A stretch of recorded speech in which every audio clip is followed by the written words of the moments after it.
Land documents, multiple plots across 3 states, fully paid, legally registered in her name as her grandfather's heir. Bank records showing 3 accounts she had never known existed, all in a holding trust that had transferred to her upon maturity, which had happened 2 years earlier.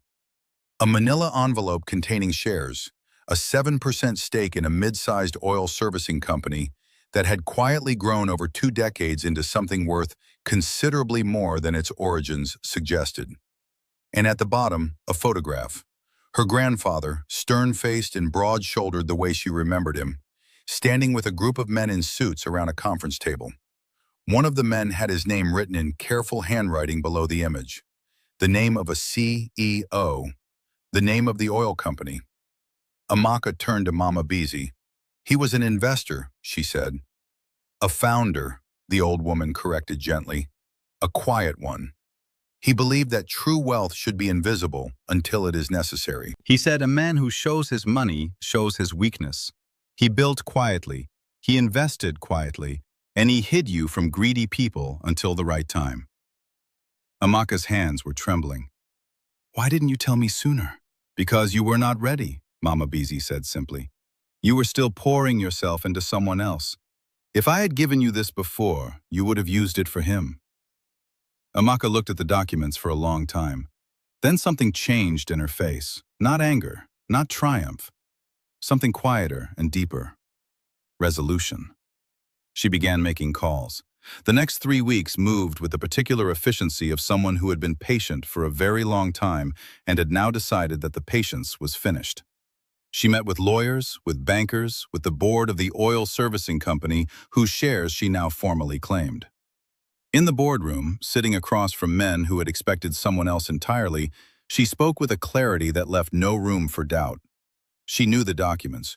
She knew the numbers. She knew exactly what her grandfather had built and exactly what it was worth. The company's CEO, a silver-haired man named Mr. Fashola, looked at her across the conference table and then looked again. Something in her face took him back decades to a man he had respected enormously. You have his eyes, Mr. Fashola said quietly. I have his patience too, Amaka said, and I've been waiting long enough. An invitation went out for a gala, the annual dinner the company hosted for investors and partners. Black tie, grand hotel ballroom, the kind of event Tunde had always wanted to attend, had in fact been trying to get into for 2 years through Vanessa's connections, which had turned out to be nothing. Through his own growing professional reputation, he received a corporate invitation. He arrived with Vanessa, though things between them had cooled considerably since his discoveries about her finances. She had explained them away, deals falling through, temporary setbacks, the nature of high-level investment work. He had half believed her because the alternative was admitting what he had done for nothing. They walked into the ballroom together. Crystal chandeliers caught the light. Music played softly. Men in expensive suits moved through the room with the easy confidence of people who belong in expensive suits. For the first time in weeks, Tunde felt like he was in the right place. He was greeting someone across the room when the main doors opened. The shift in the room happened before he turned around. A particular kind of attention settled over the crowd, not the attention that famous faces attract, but the attention that real power commands. A hush, a turning of heads. Tunde turned around. She stood at the entrance in deep burgundy, a fitted gown, floor-length, simple and devastating. Her hair was swept back. She wore no diamonds, no performance, no display, just herself, composed and unhurried. Security personnel on either side, and Mr. Fashola walking toward her with both hands outstretched in greeting. Tunde's glass stopped halfway to his mouth. It was Amaka, the woman from the roadside barbecue stand, standing in the entrance of this ballroom like she had always been supposed to be there. Like this room had been waiting for her. Vanessa made a sharp sound beside him, something between a laugh and a gasp. What is she doing here? Is this some kind of... She stopped when Mr. Fashola took the microphone. Ladies and gentlemen, he said, his voice carrying warmly through the room. Many of you know the history of this company. You know it was built by remarkable men with remarkable vision.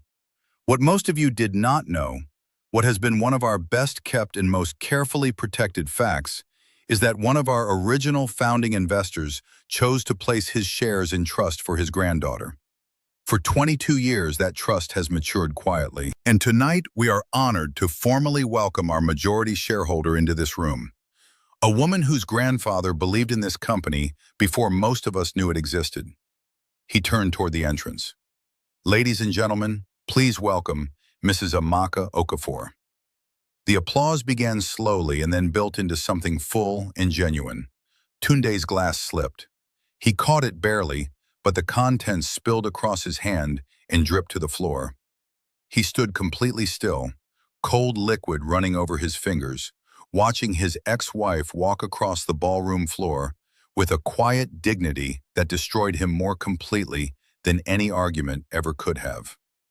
Vanessa said nothing beside him. Her face had gone rigid, because in that moment the entire calculation she had made, the whole architecture of her plan, collapsed. She had pursued Tunde because she believed he represented access to real money. But the real money had been standing at a roadside barbecue stand in a wet apron. The woman she had publicly humiliated, the woman she had called poor in front of a recording crowd, was the majority shareholder of the company whose dinner party she was attending in a borrowed dress. The video resurfaced that night. Someone at the gala posted a split screen. Vanessa's voice from the original clip saying, "Poor women should never marry successful men," set against Amaka walking into the ballroom while the room applauded. By morning, it had millions of views. Tunde did not sleep. He sat in his car in the hotel parking lot until 2 in the morning, staring at nothing. He kept seeing Amaka's face as she walked across that room. Not triumphant, not performing victory, just present, just herself. The woman he had left standing in the rain. He thought about everything she had given, the startup money, the tuition, the things she had sold. And he knew, with the particular clarity that only regret produces, exactly what kind of woman he had married. And exactly what he had done with that gift. He called her the next morning. She did not answer. He went to the barbecue stand, which was quiet in the morning hours. She was there alone, restocking charcoal. She looked up when she heard him. Nothing moved in her face. "Amaka," he said. He stood there for a moment, wearing the same suit from the night before, looking like a man who had spent the night losing a long argument with himself. "I came to—" He stopped, started again. "There is nothing I can say." "Then don't say it," she said simply, and turned back to her work. "Please." The word came out of him roughly, like it cost him something to produce it. "Please, just look at me." She looked at him. What he saw in her eyes was not hatred. Hatred would have been easier. What he saw was something more final. The particular clarity of a woman who has finished grieving, who has moved past the pain, not because it stopped hurting, but because she decided the rest of her life was more important than the wound. "I made the biggest mistake of my life," he said, his voice unsteady. "I stood at that table and I dropped those papers on everything you built, and I don't know who I was. I don't know how I became someone who could do that to you." "I know how," she said quietly. "You started believing that success was yours alone. You forgot the hands that were underneath yours while you were climbing. I know that now. Knowing it now doesn't undo it." He was quiet. "I sold my mother's earrings for you," she said. She said it simply, without drama, the way you state a fact that simply needs to be stated. The ones she wore at her wedding. "I held them for a long time before I sold them, because I believed in you. Because I thought that what we were building together was worth more than anything I was giving up." Tunde closed his eyes. "And when you came to my stand with your new woman and dropped those papers on my table," her voice was steady, controlled. "It wasn't the humiliation that broke me. It was the waste. The waste of years, the waste of love, the waste of a life I could have spent differently." He was crying now, quietly, the way men cry when they realize they have broken something irreplaceable. "Forgive me," he said. She looked at him for a long time. "When you had nothing," she said, "I loved you completely. When you thought I had nothing, you discarded me completely. Those two things tell the whole story of what you are, Tunde. And I've spent enough of my life in your story. She turned back to her work. He stood there for another moment. Then he walked away. Vanessa's situation resolved the way frauds always do, loudly and publicly. 3 of the people she had borrowed money from came forward within weeks of the gala. The co-working office was vacated. The G-Wagon was repossessed on a main road with witnesses and cameras. She left the city shortly after. Nobody knew where she went. Nobody particularly cared. Tunde lost 2 major clients who had seen the video. He kept his business, but smaller, quieter. He moved to a modest apartment and started over in the way that men start over when pride has finally finished costing them everything it can. Amaka bought the land on Iola Street. Not just the corner, the whole strip. She had it surveyed, cleared, and developed into something that reflected what she had always believed that corner could become. A proper restaurant on the ground floor with a kitchen that used the same recipes she had perfected over 10 years of roadside cooking, now plated beautifully, served to people who drove from across the city. Above it, she built a shelter, a transitional residence for women who were rebuilding their lives after loss, equipped with counseling, skills training, and small business support. She named it after her mother. She established a scholarship in her grandfather's name, full university funding for young women from low-income homes studying economics, business, or law. At the opening ceremony, standing in front of the building that had replaced her barbecue stand, she spoke briefly to the crowd. "This corner once taught me humiliation," she said, "but it also taught me endurance. It taught me that dignity is not something other people can take from you. It is something you carry inside, and they can only reveal whether you have it or not." She looked at the building. "The same fire that cooked my food also refined me. I don't regret a single year of standing beside it." On the last evening before the restaurant officially opened, she came alone to the corner. The old smoky grill was gone. The plastic chairs were gone. The faded handwritten sign was gone. In their place was something real, something lasting, something that would stand long after she was done standing. She looked at the building for a while. Then she looked at the sky that had rained on her divorce papers, the same sky that had watched her cry at her mother's grave, the same sky that had been above her every morning she lit the coals alone. She breathed slowly. Then she walked to her car and drove home. Here is what I want you to carry from Amaka's story. The lesson is not that suffering leads to reward. The lesson is that who you are in the difficult years is who you will be in the triumphant ones. Amaka did not become dignified at the gala. She was already dignified at the barbecue stand. She did not become powerful when her name was announced in that ballroom. She was already powerful when she stood in the rain and did not beg. The money simply gave the world permission to see what was already true.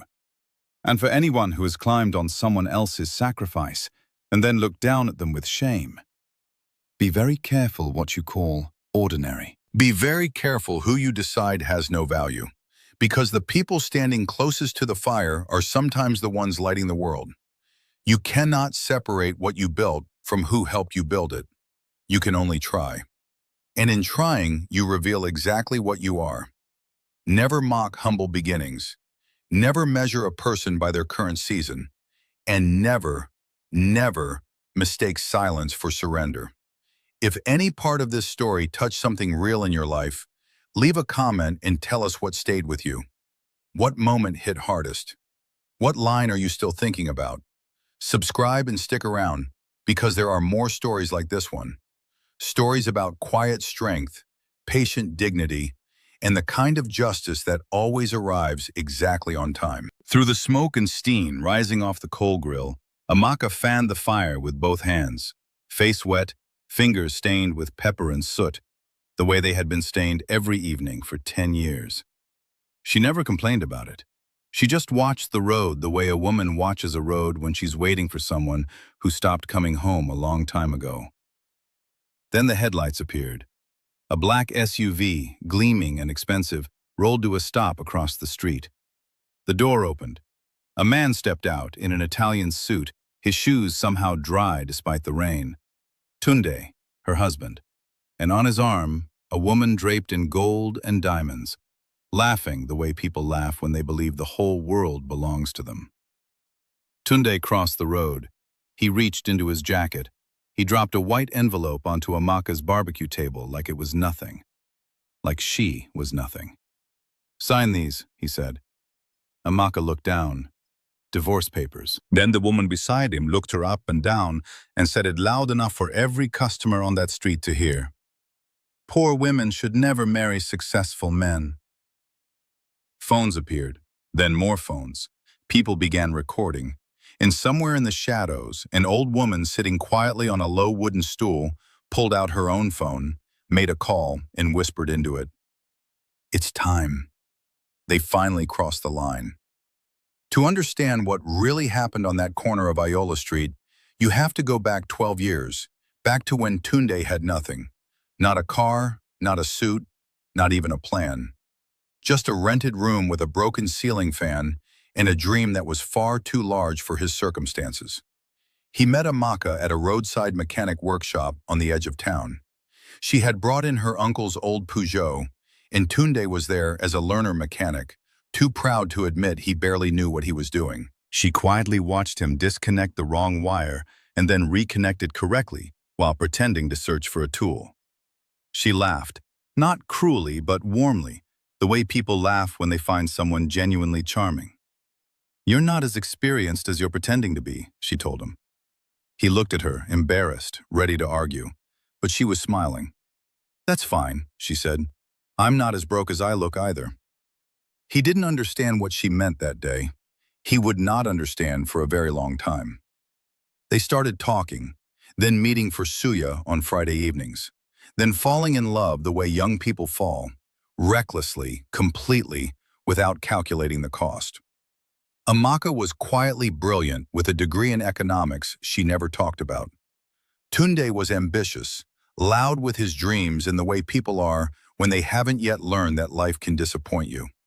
She believed in him before he had anything worth believing in. When his mechanic apprenticeship ended and he wanted to start his own auto parts business, it was Amaka who gave him the startup money. She told him it was her savings.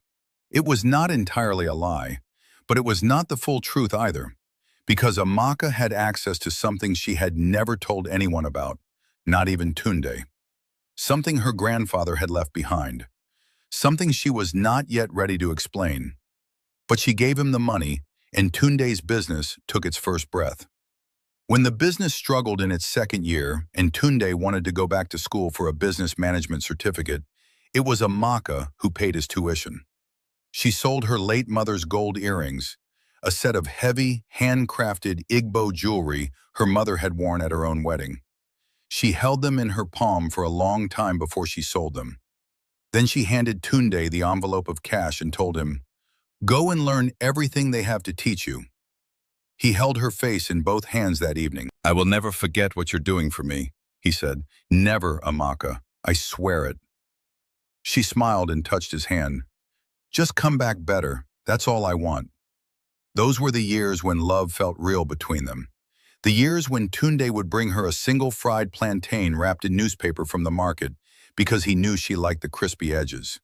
The years when she would wait at the bus stop in the rain to give him transport money when he missed the last bus. The years when they shared one plate of food without thinking anything of it because they were building something together, and the building itself was the joy. Amaka opened the barbecue stand not out of necessity, but out of strategy. It gave her income that was visibly hers, income she could explain, income that kept their lives looking ordinary while she protected something larger, waiting for the right moment, waiting for the right life to build it into. She had made a promise to herself about her grandfather's inheritance, that she would not touch the full weight of it until she was certain of the life she wanted to build with it.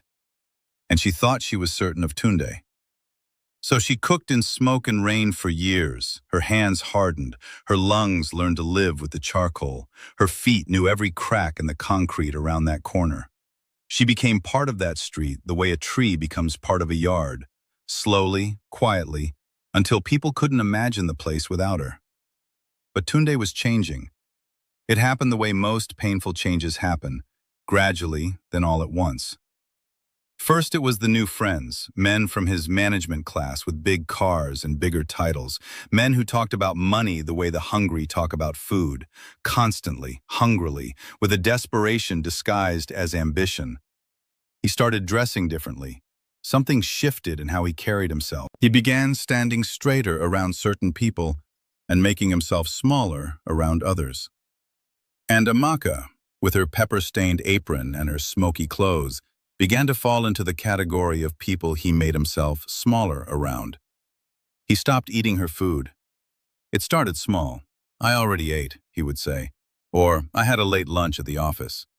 But she noticed that he ate willingly and enthusiastically at restaurants and dinner parties.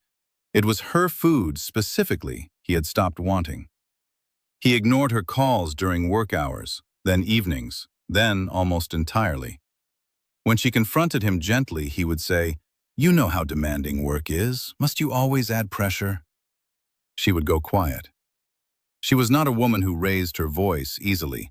Then, one Saturday morning, she appeared at his office to surprise him with lunch. Jollof rice and fried plantain packed neatly in a foil container, still warm. She walked into the reception area and told the young woman at the desk that she was his wife. The receptionist looked at her for a moment too long. "His wife?" she repeated. "Yes," Amaka said simply. The girl picked up the phone, murmured something, and Tunde appeared at the corridor door. When he saw Amaka standing there in her everyday clothes, lunch in hand, surrounded by his suited colleagues, something moved across his face that she had never seen there before. Shame. He walked her quickly outside. "Why did you come here?" His voice was low and tight. She held up the food container. "I told you not to come to my office." She blinked. "You never said that." "I'm saying it now." He glanced back through the glass doors. "You embarrass me around important people, Amaka. You don't understand the world I'm operating in now." She stood very still. The lunch container was warm in her hands. She had woken up early to make it. "I embarrass you," she said slowly. Not a question. He didn't answer. He took the food from her hands, turned around, and went back inside. She stood on that pavement for a long time after the door closed behind him. Then she walked back to the bus stop, got on the bus, went back to her stand, and lit the coal for the evening shift.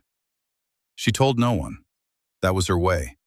She carried things privately, with stillness, with patience, with the knowledge that time reveals what urgency cannot. But inside, something was quietly breaking. There is a particular loneliness that comes when the person who once saw you most clearly begins to look through you. When their eyes stop landing on your face. When your voice becomes background noise in a life they're redesigning around other people. Amaka knew that loneliness now. She lived inside it every day. She began to notice the signs she had been too loyal to name before. He came home on certain nights smelling of a perfume that wasn't hers. He smiled at his phone with an ease he no longer brought to their conversations. He booked a business trip to Abuja for 4 days, but she found out through a mutual friend that he had returned after 2. She said nothing. She watched. She waited. Mama Beezy watched too. The old woman had been coming to that corner of Ayola Street since before Amaka opened her stand. She sold roasted corn from a small metal drum and sat on her low wooden stool for hours, rarely speaking, always observing. Most people assumed she was simply an old market woman passing her days. Children bought corn from her. Adults greeted her in passing. Nobody looked at her too carefully. But Amaka had always felt something different about Mama Beezy, something careful and deliberate behind those quiet eyes, something that knew more than it said. One evening when the street was nearly empty, Mama Beezy walked slowly to Amaka's stand and sat down across from her. "Your husband," the old woman said without preamble, "is walking toward the edge of something." Amaka looked at her. "What do you mean?" "The woman he's following." Mama Beezy turned her corn slowly over the flame. Her wealth is smoke. Looks like fire from a distance, but there is nothing burning inside it. Amaka was quiet for a moment. "You know about her?"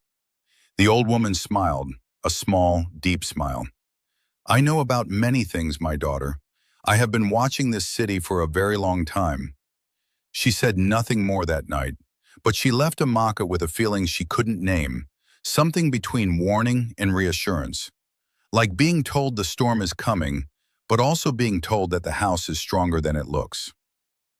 Vanessa had entered Tunde's life through a business conference 8 months earlier. She was everything designed to impress men who had recently discovered money. Beautiful, polished, confident, surrounded at all times by the appearance of enormous wealth.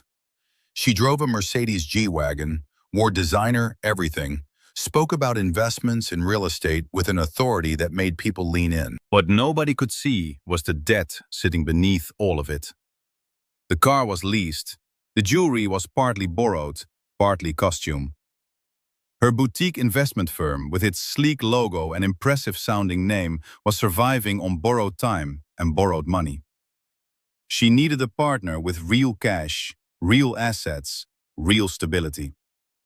And when she met Tunde with his growing business and his confident talk of expansion, she saw exactly what she was looking for. She went after him with a precision that looked to him like passion. He mistook the hunger for love. And so Vanessa planned the humiliation on Ayola Street deliberately. She had convinced Tunde that the best way to make a clean break was a public one, that it would stop Amaka from making things complicated. What she was really doing was establishing dominance. She wanted it documented. She wanted people to see.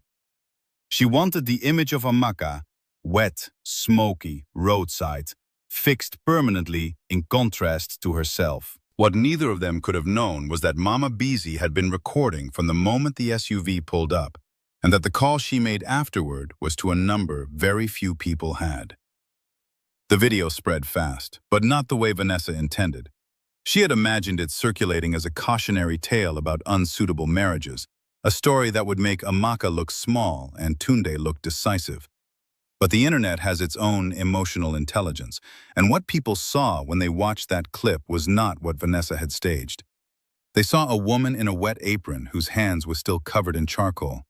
They saw a man drop legal papers on a food table like garbage. They saw a woman in diamonds say loudly that poor women should not marry successful men. And they saw Amaka's face, not crumbling, not screaming, not begging, just still. Just bearing it. Within 48 hours, the video had hundreds of thousands of views. Journalists were calling. Radio stations were discussing it. The name Amaka became a headline, always as a victim, always as the woman left standing in the rain. But Amaka wasn't watching any of it. She had bigger problems. The customers stopped coming, not out of malice, but discomfort. People didn't know how to look at her anymore. They felt her pain and didn't want to sit inside it. The stand that had once been full by 6 in the evening was nearly empty by 8. She sat alone beside a cooling grill, staring at chicken she had cooked for customers who didn't arrive. At night, alone in a house that still smelled like the life she used to have, she tried not to think. She reorganized the kitchen. She cleaned what was already clean. She sat on the edge of the bed and looked at the wall. One evening, she drove to the cemetery. She sat beside her mother's grave for a long time in the silence of the evening insects, a candle burning without wind to disturb it. "I gave him everything," she said quietly. "Everything I had, everything I found, everything I built, I poured it into him, and he looked at all of it and decided it wasn't enough." She pressed her palm flat against the grass. "Was it me, Mama? Did I love wrong? Did I choose wrong? Tell me. Because I am sitting here and I cannot figure out where I made the mistake." The grave said nothing. The candle burned. "I gave him your earrings." Her voice broke then, just briefly, just at the edges. "I sold your earrings for him, and he stood in front of his colleagues and looked at me like I was something embarrassing." She wiped her face quickly. "I just need to know that it wasn't my love that was the problem. Because my love was real. Whatever else was wrong, my love was real." She sat there until the candle burned low. Then she stood, smoothed her clothes, and drove back home. Tunde, meanwhile, was discovering things about Vanessa that his infatuation had blinded him to. A phone call she stepped away to take, voice dropping low, face tight when she returned. A meeting with investors that lasted 4 hours and produced nothing she could point to. He asked casually about her company's portfolio, and the answers were oddly vague for a woman who usually spoke about business with such commanding precision. He hired a contact to do background research. What came back shook him. Vanessa's investment firm had 4 clients total. The impressive office on Victoria Island was a co-working space she rented by the day when she needed to impress people. The G-Wagon had 3 months left on a lease she was behind on. Her savings account had barely enough to cover rent. She had borrowed money from 3 separate people by convincing them she was about to close a deal worth millions. There was no deal. Tunde sat in his car in a parking garage for 40 minutes after reading the report. He had destroyed his marriage for a lie dressed in diamonds. But this revelation, crushing as it was nothing compared to what was building quietly in another part of the city. 2 weeks after the divorce papers were signed, Mama Beezy came to the barbecue stand at closing time, long after all the customers had gone.